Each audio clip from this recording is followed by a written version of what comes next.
तहरीक इंसाफ पर ममनुआ फंडिंग साबित होने पर इंसाफ के तहत फैसला। इलेक्शन कमीशन ने तहरीक इंसाफ के ममनुआ फंडिंग केस का फैसला सुनाते हुए करार दिया है कि इसने तकरीबन $5 मिलियन, 7,92,000 पाउंड स्टर्लिंग और 2 करोड़ 20 लाख रुपए की रकम बैरूनी फंडिंग और ममनुआ ज़राए से हासिल की है।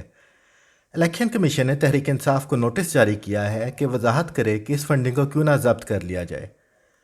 साथ साथ कानून के मुताबिक वफाकी हुकूमत को मामला रेफर कर दिया गया है, जो अब तहरीक इंसाफ को तहलील कर सकती है, जिसके बाद 15 दिन के अंदर अंदर मामला सुप्रीम कोर्ट में ले जाना होगा।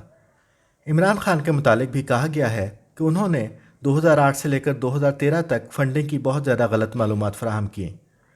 आम इंसाफी बिलावजह की टेंशन में है। असल टेंशन में तो इस वक्त रेड जोन में बैठे 3 सियासी अकाबरीन होंगे जो सोच रहे होंगे कि या अल्लाह, अगर कप्तान को बार बार बचाने की हमारी ड्यूटी लगा दी है तो हमें सुपरमैन का लाल नीला वाला यूनिफॉर्म भी अता कर देता, जिसमें चड्डी पाजामे के बाहर की तरफ पहनी जाती है। अब कानूनी मामला तो वकील या जज समझें, मगर ये बात वाज़ेह है कि किसी मकबूल सियासी रहनुमा को किसी कानून या डंडे के ज़ोर पर नाअहल या माइनस नहीं किया जा सकता है। मियां नवाज शरीफ आज भी राज कर रहे हैं और अल्ताफ़ हुसैन जिस दिन वापस आए या उन्होंने कराची की किसी पार्टी के सर पर हाथ रखा, कराची उनका है। इसलिए पार्टी तहलील करने या इमरान खान को ताहयात नाअहल करने से कोई फ़र्क नहीं पड़ेगा। वो वैसे ही अपनी पार्टी के परवेज़ खटक जैसे भारी भरकम या फैसल जावेद खान जैसे वफादार साथी को वजारत उज़्मा सौंप देंगे, जैसे आसिफ जरदारी ने यूसुफ रज़ा गिलानी या नवाज शरीफ ने शाहिद खाकान अब्बासी को सौंपी थी, और फिर अवामी हिमायत के बल पर खुद राज करेंगे। कानून और इंसाफ एक दूसरे की ज़िद हो सकते हैं, बल्कि हो सकते हैं क्या, हमने तो इंसाफ को अक्सर कानून का मजाक उड़ाते ही पाया है। कानून इस मकसद के लिए तो नहीं बनाए जाते कि इंसाफ ख़त्म हो जाए। जहाँ कानून और इंसाफ में टकराव हो तो कानून को गलत करार पाना चाहिए। अब यहाँ एक जज का किरदार अहम है कि वो इस सूरत में कानून की परवाह ना करते हुए इंसाफ के साथ खड़ा दिखाई दे। कानून वो नहीं होता जो मुकन्ना कहे, बल्कि वो होता है जो कानून की तशरीह करने वाला जज बताए। इस मुकदमे का जायज़ा लें तो कप्तान की तारीफ़ किए बगैर चारा नहीं।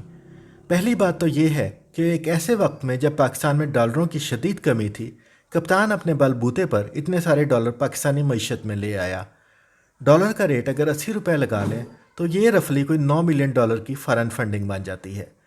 क्या ये मुल्क पर कप्तान का एहसान नहीं है? और ये तो सिर्फ वो फंडिंग है जो बैंकिंग चैनल से आई है। कप्तान ने 2014 के धरने के दौरान अपने अकीदतमंदों को हुंडी के ज़रिए पैसे पाकिस्तान भेजने का हुक्म भी दिया था। हमें यकीन है कि कप्तान की हुकूमतुली नहीं की गई होगी। इसका हिसाब बहरहाल पब्लिक नहीं हो पाया, इसलिए बेबुनियाद अंदाजे ही लगाए जा सकते हैं कि कितनी रकम हुंडी से मिली होगी। फिर कप्तान के किरदार को देखा जाए तो ये फॉरेन फंडिंग का पैसा वो कोई अपने घर तो नहीं ले गया होगा। तोशा खाने की घड़ी बेचकर भी तो इसने अवाम की सहूलत के लिए बनी गाला की अपने घर के सामने वाली एक सड़क ही तो बनाई थी। ममनुआ ज़राए से अगर पैसा आ भी गया है तो वो भी यूं ही किसी अच्छे काम में खर्च हुआ होगा।